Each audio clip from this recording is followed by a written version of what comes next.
Hello guys, चलिए आज का क्लास कैपेसिटर पे होगा, कैपेसिटर के इंट्रोडक्शन पर।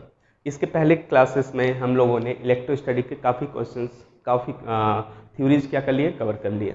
जैसे electric field, electric force, electric potential, conductor, conductor के अंदर कैविटी, ये सारी चीज़ें। ठीक, अब हम पढ़ेंगे कैपेसिटर। और कैपेसिटर से रिलेटेड जो न्यूमेरिकल्स बनते हैं वो बहुत ही अच्छे बनते हैं, एकदम कॉन्सेप्ट बेस्ड पे होते हैं। चार्जिंग एंड डिस्चार्जिंग पे रिलेटेड क्वेश्चंस कंपटीशन में बहुत ज़्यादा आते हैं। तो ये टॉपिक हमारा बहुत ही इंटरेस्टिंग होने वाला है। तो स्टार्ट करते हैं आज। चलिए, तो कैपेसिटर की पहली बात करते हैं, कैपेसिटर होता क्या हो।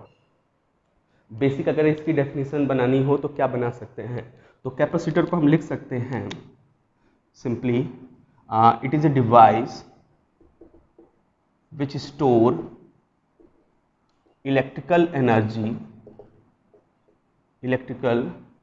Energy in form of electric field. किस फॉर्मेट में रखता है वो, इलेक्ट्रिक फील्ड के फॉर्मेट में इलेक्ट्रिकल एनर्जी को स्टोर करके रखता है। क्यों स्टोर करता है, ठीक, सिंपली बात आती है नीड क्या है। अच्छा, मैं अभी के लिए जस्ट बता दूं, खैर आगे तो हम पढ़ेंगे ही कि कैसे आता है। तो जो एनर्जी कैपेसिटर में स्टोर होती है एज अ इलेक्ट्रिकल एनर्जी, उसकी वैल्यू आ जाती है 1/2 epsilon not E square, where E is electric field and epsilon not permittivity, 1/2 is constant value.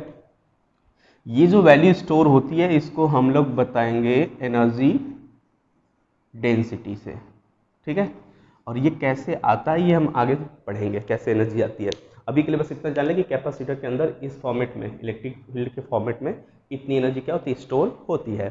और कैपेसिटर स्टोरेज का काम करता है। तो नीड क्या है, तो नीड को समझने की जरूरत, जैसे हम बात करें कि हमारे यहाँ जब तक इलेक्ट्रिसिटी है तब तक हमारे घर के अप्लायंसेस जैसे बल्ब हो गई, फैन हो गई, टीवी, ये सब कुछ चलते हैं, है ना। अगर हमें ज़रूरत है कि हम ऐसे टाइम पे टीवी देखना चाहें जिसमें लाइट ना हो, इलेक्ट्रिसिटी ना हो गवर्नमेंट वाली सप्लाई की, तो क्या करेंगे, तो उस समय हम कहाँ से करंट लेते हैं, बैटरी से। तो बैटरी एक तरह का क्या हो गया, स्टोरेज। तो नीड कब है, ये सप्लाई पे डिपेंड नहीं करता है। पता चला कि जब सप्लाई नहीं है तभी हमें क्या है, उसकी ज़रूरत है। तो इसीलिए कैपेसिटर स्टोर करके रखता है एनर्जी को, जब हमें ज़रूरत पड़ती है वो उस समय क्या करता है, हमें सप्लाई की तरह वर्क करने लगता है, सप्लाई दे देता है, ठीक, ओके। मतलब हमें सिंपली किसी भी चीज़ की ज़रूरत हो, किसी भी एनर्जी की, तो हम दो तरह से ले सकते हैं। एक तो उसके सोर्स से डायरेक्ट, मतलब सप्लाई आ रही है डायरेक्ट, जैसे जनरेटर हो गया, डायनेमो हो गया। और दूसरा क्या, उसके स्टोरेज से। अब ज़रूरत की बात मैं बता रहा था कि हम 2-3 एग्जाम्पल के थ्रू समझ लेते हैं कि जैसे कहाँ पे इनकी ज़रूरत होती होगी, कैपेसिटर्स की या कैपेसिटर्स जैसे सिमिलर चीज़ों की। तो जैसे पहली बात करें हम, फ्लैश ऑफ कैमरा।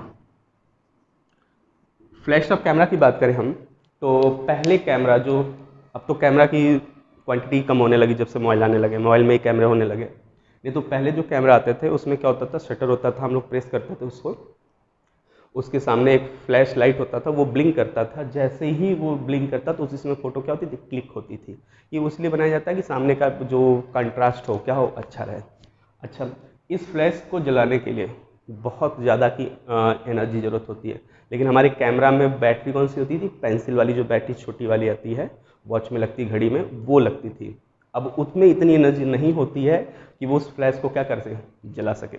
तो कैसे जलता होगा, तो बैटरी से धीरे धीरे कैपेसिटर जो अंदर उसके लगा होता है वो क्या करता है, एनर्जी को स्टोर कर लेता है। जैसे बैटरी कैमरा में लगा है, उस बैटरी से धीरे धीरे करंट लेकर क्या करता है, अपने आप को चार्ज कर लेता है। और जैसे ही कंप्लीट चार्ज हो जाता है वो स्टोर कर लेता है एनर्जी। उसी समय फ्लैश को जलाने के लिए उसमें एक ब्लिंक लाइट होती है कि हाँ अभी चार्ज हो चुका है, अब फोटो खींची जा सकती है। फिर हम शटर दबाते हैं, फिर से एक फोटो आती है, फ्लैश जलता है, हो जाता है काम। अब शटर कैपेसिटर ने टोटल एनर्जी किसको दे दिया था, फ्लैश लाइट को। तो कैपेसिटर तो हो गया खत्म, डिस्चार्ज हो गया। लेकिन अभी भी जो अंदर बैटरी थी उसके पास एनर्जी है।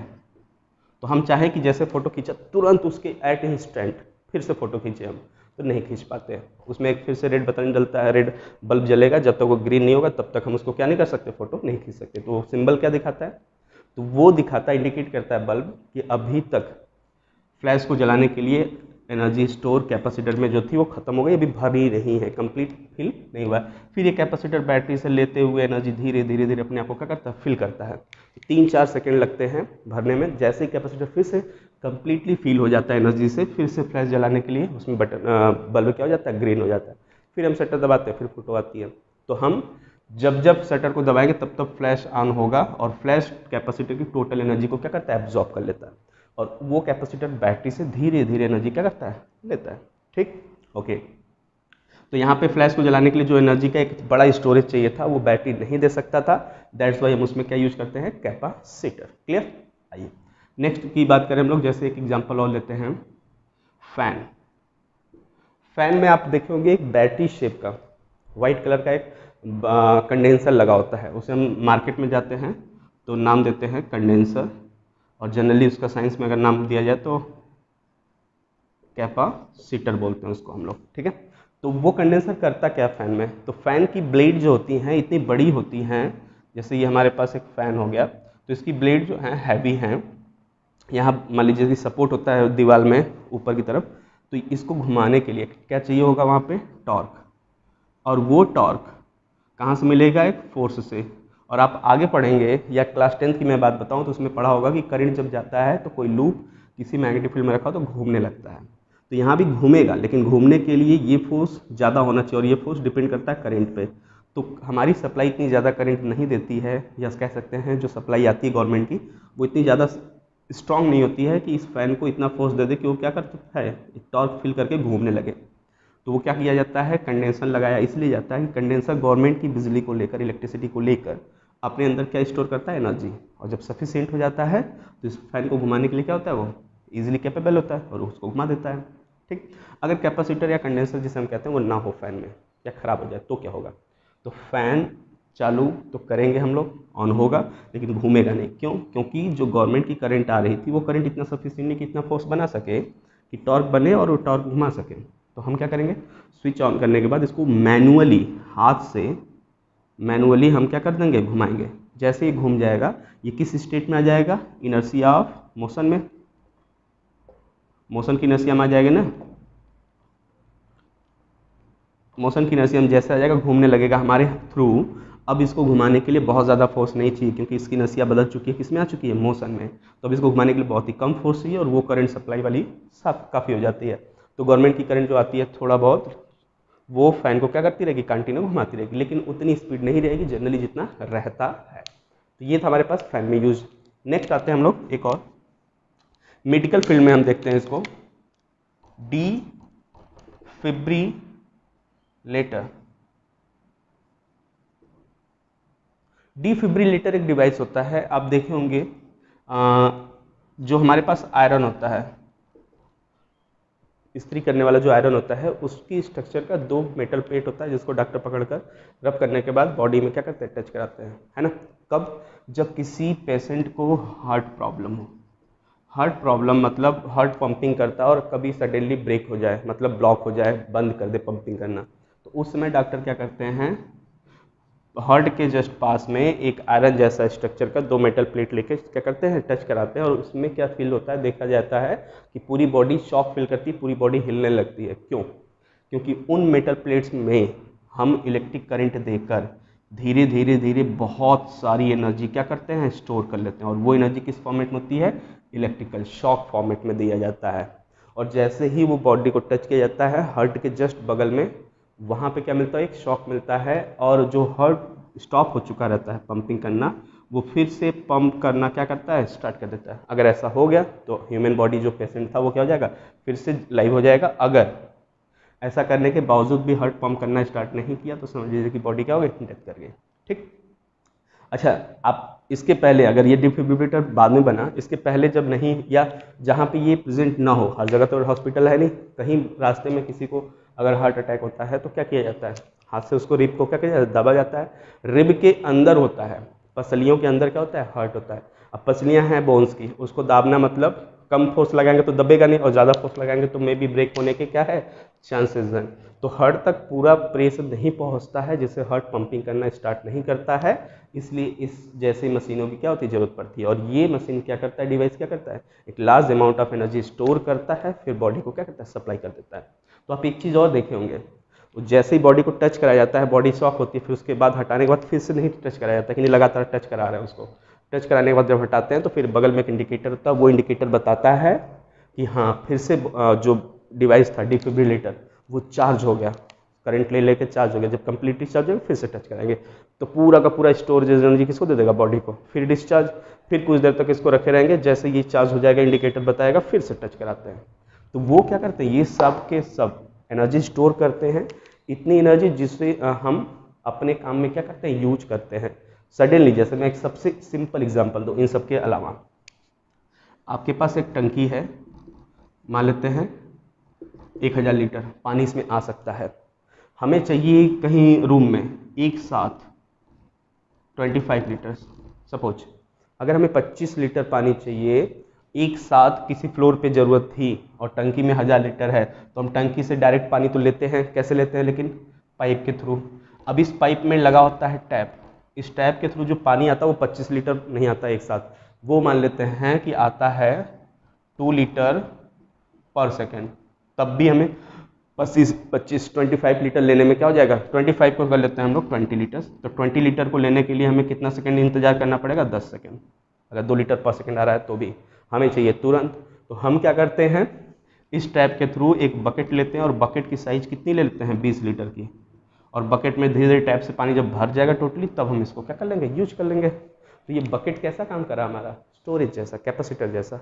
और ये टंकी किसकी तरह काम किया, गवर्नमेंट की सप्लाई या बैटरी की सप्लाई। फ्लैश में जो बैटरी थी वो किसको दे रही थी सप्लाई, कैपेसिटर को। तो टंकी हो गई हमारी सोर्स एनर्जी वाली और बकेट हो गया हमारा कैपेसिटर, और जो हमें ज़रूरत थी वो हमें क्या मिल जा रहा है, यहाँ से चार्ज मिल जा रहा है। तो ये रास्ते में पाइप किसका काम कर रहा है, तो पाइप बैटरी के अंदर, बैटरी डायरेक्ट क्यों नहीं फ्लैश को वो दे रही थी एनर्जी, तो बैटरी के अंदर अपनी खुद की क्या होती है, इंटरनल रेजिस्टेंस। ठीक है, ये इंटरनल रेजिस्टेंस इतना इसकी करंट को रोकने लगता है या इसके सप्लाई को रोकता है कि फ्लैश को उतनी एनर्जी एकाएक नहीं मिल पाती है। तो क्या होता है, यहाँ पे पाइप की साइज जो है वो फिक्स होती है। बहुत बड़ी पाइप नहीं कि समझ सीवर लाइन जैसा मोटा सा पाइप लगा दिया उससे आ रहा 100 लीटर पर सेकंड, ऐसा नहीं कर सकते हम। पतली पाइप होती है, इसकी साइज होती है। तो ये जो साइज यहाँ पे रोक रहा है पानी के फ्लो को, वही काम यहाँ कौन करता है बैटरी में, इंटरनल रेजिस्टेंस। तो हम इसको इसके साथ सिमिलरिटी रख के समझ सकते हैं। तो ये थी बेसिक कहानी कि कैपेसिटर की ज़रूरत क्यों पड़ती है। ठीक, अब दूसरी बात जो हम बार बार बोल रहे हैं कि स्टोर करता है, किसको करता है स्टोर, इलेक्ट्रिक फील्ड के फॉर्मेट में एनर्जी को। तो इलेक्ट्रिक फील्ड कब आएगा, तो जब चार्ज होगा तभी तो इलेक्ट्रिक फील्ड होगा। तो इनडायरेक्टली हम अगर बात करें तो कैपेसिटर किसको स्टोर करता है, चार्ज को, सिंपली। और कैपेसिटर है क्या, बार बार हम कैपेसिटर कर रहे हैं, तो कैपेसिटर कुछ नहीं, बेसिकली कंडक्टर्स होते हैं। सिर्फ क्या होते हैं, ये कंडक्टर्स। अब ये एक अकेला कंडक्टर हो या दो पेयर के कंडक्टर हो या 3 हो या 4 हो या इनफाइनाइट्स हो, वो बात की बात है। पहले हम सिर्फ बात करेंगे कि कैपेसिटर है क्या। सिंपली कंडक्टर्स होता है, कंडक्टर को हम चार्ज दे दे, जैसे हम यहाँ कंडक्टर रख रहे हैं, इसमें चार्ज 0 है, पता कैसे चलेगा, इसमें एक वायर लगाइए, अर्थ में जोड़ दीजिए और बीच में क्या लगा दीजिए, वोल्ट मीटर। जैसे देखिए ये हमारे पास बॉडी है कंडक्टर, अब इस पर चार्ज है या नहीं है ये चेक करने के लिए इससे एक वायर जोड़ते हुए, वोल्ट मीटर जोड़ते हुए ग्राउंड से जोड़ दीजिए। अगर ये 0 दिखा रहा है, इसका मतलब, अगर ये पोटेंशियल नहीं बताया, इसका मतलब इसमें से करंट नहीं जा रहा है। और करंट तब नहीं जाता जब दोनों का पोटेंशियल क्या हो, सेम हो।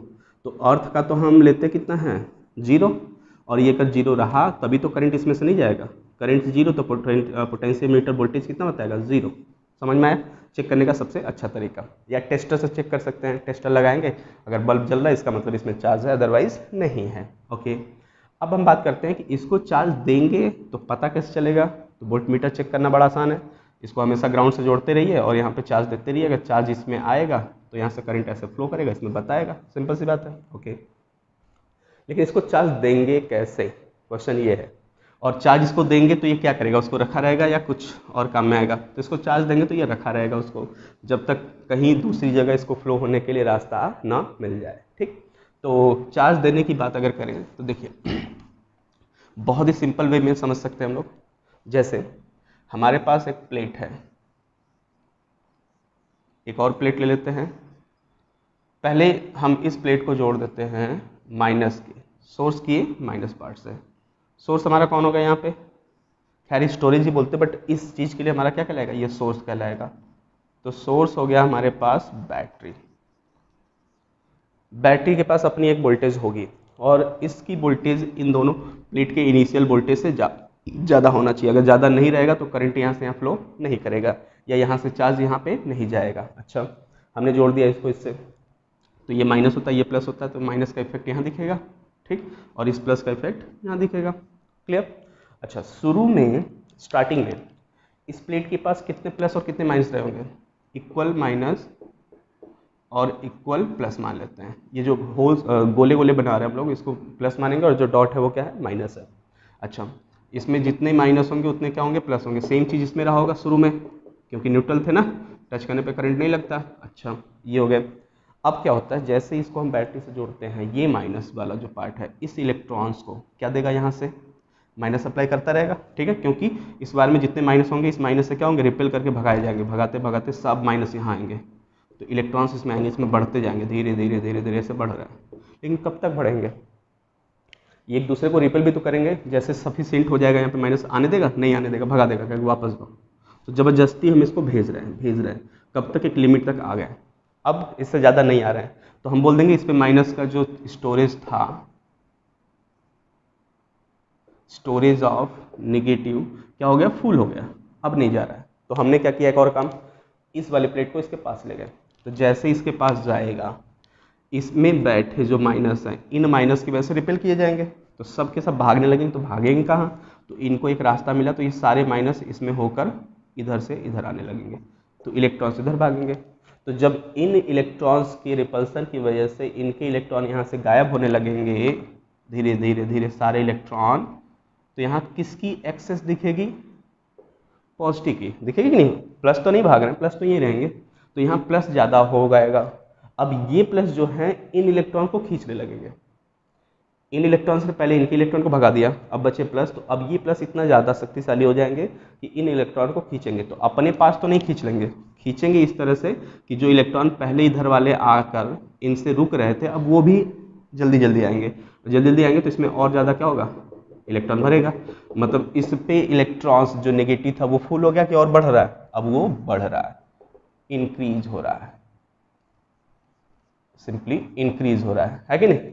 हम इसको और थोड़ा सा पास ले जाते हैं, जैसे थोड़ा सा और पास लेंगे, ये माइनस और इनमें बैठे हुए अभी सारे इलेक्ट्रॉन नहीं भाग जाएंगे, कुछ इलेक्ट्रॉन रहेंगे, उनमें से कुछ और इलेक्ट्रॉन को रिपेल करके और भागेगा। तो यहाँ से इलेक्ट्रॉन और जब कम होंगे तो यहाँ पे और प्लस एक्सेस दिखेगा, वो प्लस फिर और इलेक्ट्रॉन को खींचेगा, तो इसमें इलेक्ट्रॉन की संख्या और क्या होगी, धीरे धीरे बढ़ेगी, तो इसमें इलेक्ट्रॉन की संख्या और बढ़ी। क्या देखने को मिला कि जैसे इनके बीच की स्पेसिंग हम कम कर रहे हैं, मान लेते हैं डी स्पेस है, कम करने पर इन प्लस का इफेक्ट इन माइनस पे ज़्यादा हो रहा है, तो ज़्यादा से ज़्यादा माइनस क्या हो रहा है, आ रहे हैं। तो हम इस प्लेट पे जो चार्ज स्टोर कर रहे थे नेगेटिव वाला, वो बढ़ रहा है कि घट रहा है, बढ़ा सकते हैं। कब, प्लेट्स के बीच की दूरी क्या कर सकते हैं, चेंज करके। तो इस पॉइंट का एक नाम लिखा जाता है डायमेंशन ऑफ कंडक्टर। डायमेंशन तो कहेंगे ना, साइज चेंज करना इधर उधर की, लेंथ वेथ ये जो भी है। तो पहली चीज तो स्टोरेज किस चीज पे डिपेंड कर रहा है, dimension of conductor, storage depends, first point. और दूसरा देखिए किस चीज पे डिपेंड कर रहा है, अगर हम बात करें इसके थ्रू, तब तो यहाँ से डायमेंशन समझ में आ गया हमें कि हम जितना इसमें प्लस बनाएंगे उतना माइनस खींचेगा, और प्लस बनाने के लिए सिंपली इसके पास ले जाएंगे, तो ये वाले माइनस इनके माइनस को धक्का देके भगा देंगे, और यहाँ के माइनस तो भाग सकते हैं, ये माइनस यहाँ नहीं आएंगे। ये सोचिएगा कि ये प्लस तो इनको इलेक्ट्रॉन को खींच भी सकते हैं, नॉर्मल से बात खींचने की कोशिश करेंगे, लेकिन प्लेट के बीच में गैप है, नहीं खींच पाएंगे, तो बस अट्रैक्ट करेंगे, लेकिन इसी प्लेट में ही ये लोग बेचारे कहाँ होंगे, रीअरेंज होते रहेंगे ज़्यादा से ज़्यादा, इनफाइनाइट तक नहीं जाएगा। ये नहीं कि इसके पास लेते गए एकदम चिपका दिए तो इनफाइनाइट आ जाएगा।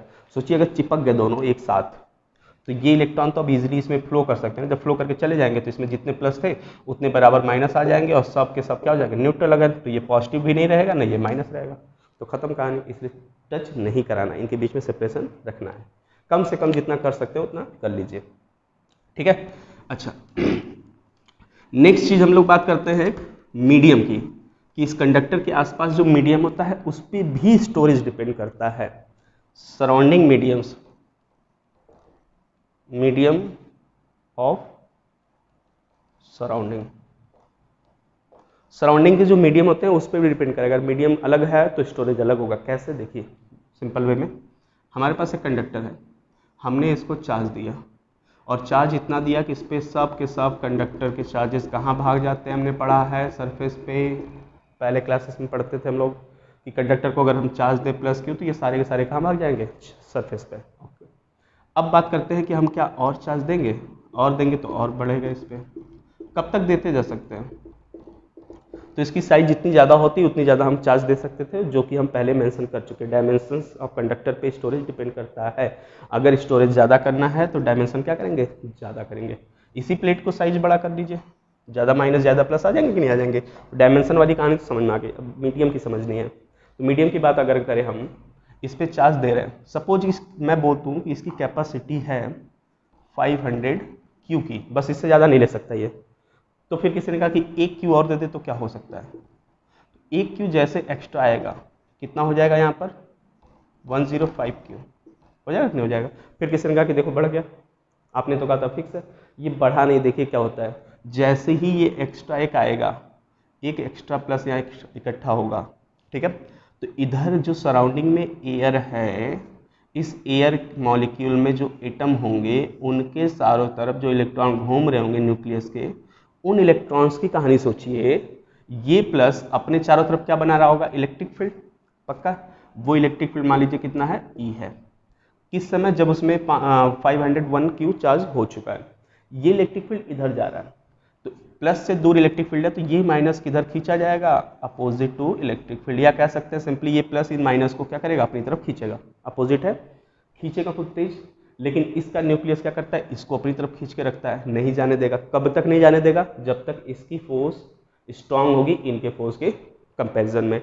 लेकिन जैसे ही हमने देखा कि 1 एक्स्ट्रा दिया, हमने बोला था कैपेसिटी 500 थी, एक एक्स्ट्रा दिया गया, तो एक्स्ट्रा पे क्या होता है, ये इतना ज़्यादा शक्तिशाली हो जाते हैं यहाँ वाले लोग कि इस इलेक्ट्रॉन को तोड़ लेते हैं।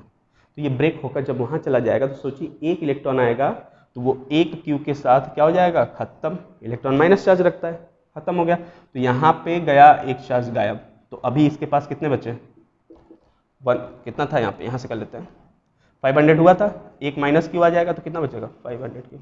तो देखिए इसके पास तो अभी भी 500 बचेगा। जो एक्स्ट्रा देंगे वो बगल वाले एयर के इलेक्ट्रॉन को तोड़कर अपने पास लाकर अपने आप को क्या कर लेंगे, डिफ्यूज कर लेंगे। तो अगेन कैपेसिटेंस कितना बचेगा, इसका मतलब स्टोरेज लिमिट 500 ही रहेगा।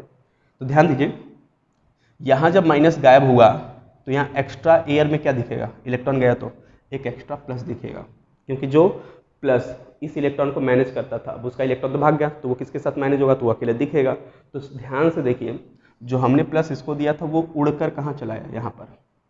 कैसे समझेंगे, बकेट की साइज यदि किसी ने कहा कि 5 लीटर है, फिक्स, कितनी कैपेसिटी थी 500 था, हमने बता दिया था, और बकेट की साइज कितनी है 5 लीटर। तो इसमें एक्स्ट्रा पानी अगर दे भरने के बाद, तो वो पानी कहाँ जाएगा, बाहर ही तो लीक करेगा ना, बाहर गिर जाएगा, फ्लो कर जाएगा, ओवरफ्लो जिसे कहते हैं हम। तो वही चीज़ यहाँ होता है, अगर इसकी 500 कैपेसिटी है तो आप एक्स्ट्रा इसको 1 दो या 4 दो, वो सब आएंगे बगल के एयर को तोड़कर इलेक्ट्रॉन को बुलाकर अपने आप को डिफ्यूज करेंगे, और सारा प्लस कहाँ भागेगा, बाहर दिखेगा। तो देखिए इस बॉडी से क्या हुआ, ओवरफ्लो हुआ कि नहीं हुआ। और इस प्रोसेस को जब इलेक्ट्रॉन टूटता है किसी ऑर्बिट का, तो उसे हम कहते हैं आयोनाइजेशन। और इसी आयोनाइजेशन किसका कहा जाएगा, आयोनाइजेशन ऑफ एयर। हुआ नहीं, एयर का इलेक्ट्रॉन टूटा है, और जिस समय एयर के इलेक्ट्रॉन टूटने लगते हैं उस समय का इलेक्ट्रिक फील्ड कहलाता है डाई इलेक्ट्रिक स्ट्रेंथ। ये देखिए एक छोटा सा और ये टॉपिक कि डाई इलेक्ट्रिक स्ट्रेंथ होता क्या है।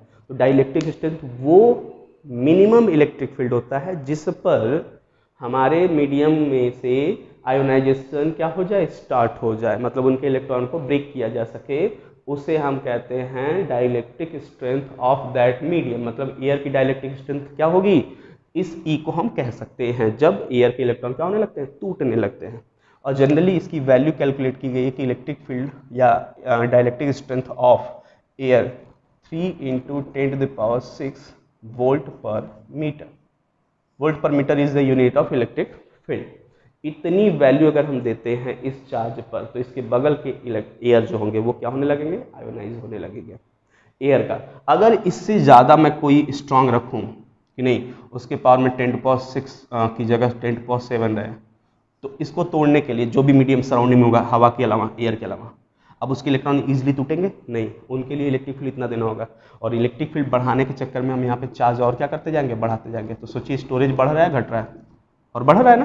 तो मीडियम जो होता है सराउंडिंग का, यदि उसकी डाइलेक्ट्रिक स्ट्रेंथ ज़्यादा है तो हम स्टोरेज भी क्या कर सकते हैं, ज़्यादा कर सकते हैं, क्योंकि चार्ज तब तक स्टोर होते रहेंगे जब तक इसको ब्रेक करने ना लगे, और ब्रेक कर लेंगे तो उड़ उड़ के क्या हो जाएंगे, ओवरफ्लो कर जाएंगे, तो वहाँ पे चार्जेस का स्टोरेज क्या हो जाएगा, फिक्स हो जाएगा, फुल हो जाएगा। तो ये थी कहानी हमारे पास, मीडियम कैसे डिपेंड करता है और साइज पे कैसे डिपेंड करता है। ओके, एक लास्ट चीज, अगर हम बात कर ले कि यहाँ पे चारों तरफ वैक्यूम कर दें, अगर वैक्यूम आ गया तो सोचिए वैक्यूम में कोई इलेक्ट्रॉन या कोई पार्टिकल्स है नहीं है, तो यहाँ टूटने के चांसेस है कि जिससे प्लस बाहर भाग जाए नहीं, तो हम इस पर कितना चार्ज दे सकते हैं, इनफाइनाइट, इस पर इकट्ठा होता जाएगा, इकट्ठा होता जाएगा, क्योंकि ये तब तक इकट्ठा होगा जब तक बगल वाले को क्या ना कर ले, आयोनाइज कर ले। अब बगल में कुछ है ही नहीं, तो खैर परमानेंट हम वैक्यूम बना नहीं सकते हैं, मतलब परमानेंट की बात करें, एक्चुअल वैक्यूम बना नहीं सकते हैं, इसलिए स्टोरेज इनफाइनाइट नहीं हो सकता। क्लियर? तो आज की कहानी इतनी रहेगी। नेक्स्ट टर्म पे हम लोग पढ़ेंगे कि कैपेसिटर पे जो पैरेलल प्लेट कैपेसिटर हैं या टाइप्स ऑफ कैपेसिटर, या ये जो कैपेसिटर बना है इसमें पास लाने पे, दूर ले जाने पे, इसके एरिया बढ़ाने पे क्या क्या चेंजेस होंगे। ठीक है, तो आज के लिए इतने रखते हैं। Thank you.